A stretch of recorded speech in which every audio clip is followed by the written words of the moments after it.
Walking into this gallery, I hope people feel like they're walking into a room full of people they know.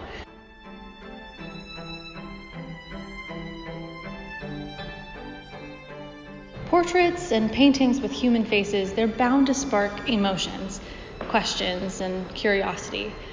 Sometimes we know who we're looking at, and they have a name and a story that we can learn about, and other times we're left guessing, but that's the really fun thing about portraits.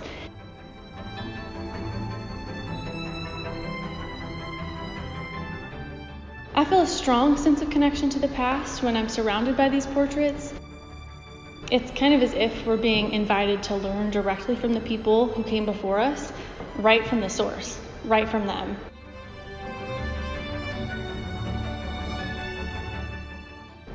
Each and every painting is like a scene from a movie or a chapter in a book.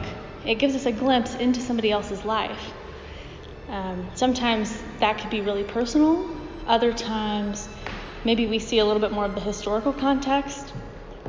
But in any case, it helps remind us that everyone has a story worth telling, even ourselves. We're currently living in the largest portrait-producing society in history. Not a lot of people think about how often we produce and consume portraiture today. But with every single selfie that we take, every pet photo that's on our phone, and every family reunion picture or wedding portrait, we're creating portraits ourselves.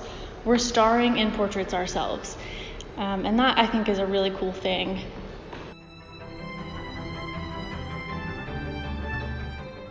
And we're all kind of taking on the role of artist in this way because we have a camera in our hands. But just thinking on a grand scale, we're all participating in this portrait culture.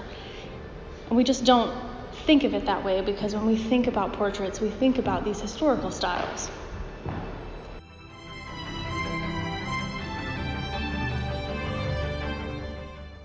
And even though these historical paintings might feel like a thing of the past, because we're actively engaging with the same principles today, I think that makes this seem more approachable and much more exciting.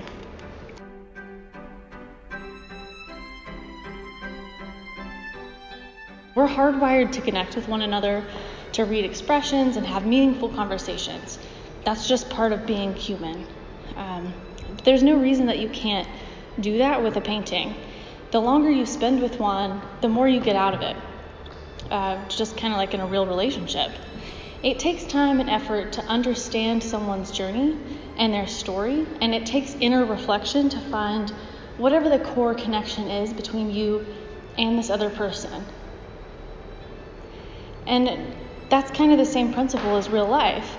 You know, when you meet someone new, it takes time to understand them, to get to know their story, but that time and energy that you put into learning about someone else, understanding their worldview, finding out, a little bit about their history, that makes you learn something and feel something that you haven't before, and that makes it all worth it. That's what makes it so beautiful.